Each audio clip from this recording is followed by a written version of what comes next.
आमदार सुभाष देशमुख यांनी आपल्या कुटुंबासह येऊन केले मतदान. म्हणाले, तिसऱ्यांदा मोदी सरकारच येणार. दक्षिण सोलापूर विधानसभा मतदारसंघाचे आमदार सुभाष देशमुख यांनी आपल्या पत्नी व मुलगा मनीष देशमुख यांच्यासोबत येऊन little flower English medium school या मतदान केंद्रावर सकाळी 7:30 वाजता मतदानाचा हक्क बजावला. यावेळी या आदर्श मतदान केंद्रावर त्यांनी सेल्फी काढला. सकाळी 7 वाजल्यापासूनच या मतदान केंद्रावर मतदानाच्या रांगा लागल्या होत्या. सुभाष देशमुख व त्यांचे कुटुंब आणि रांगेत नागरिकांशी गप्पा मारून मतदानाचा हक्क बजावला. यावेळी मतदानाशी बोलताना देशमुख म्हणाले की सकाळी लवकर येऊन मतदानाचा हक्क बजावला आहे.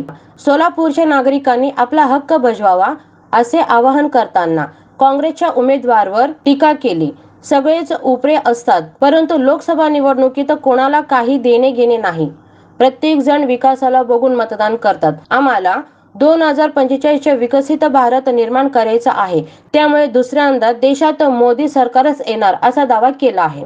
स्वतःहून मतदान केलेलं आहे आणि संपूर्ण मतदाराला या निमित्तानं आव्हान करतोय की लवकरात लवकर आपण घराच्या बाहेर पडून या राष्ट्रीय कामामध्ये आपल्याला जो हक्क दिलेला आहे मतदानाचा, तो मतदानाचा हक्क बजावून आपल्या पुढील कामास सुरुवात करावी. आणि म्हणून सर्वांनाच आवाहन करतो की आपण सर्वांनी मतदान करावे.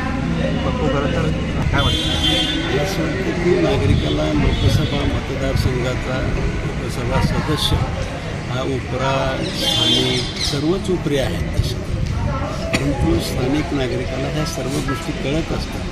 विरोधकांना कुठले मुद्दे नव्हते आणि म्हणून नावेलाजानं कुठला तरी फिरून काढायचं. त्यांचा प्रचार प्रसिद्धीसुद्धा म्हणजे कुठलं नियोजन नव्हतं, पण केवळ टीका टिप्पणी ह्याच्यापेक्षा काही नव्हतं. उलट आम्ही एक विकसित भारत 2045 भारत कसा असावा याच्यावरती आम्ही प्रचार केलेला आहे.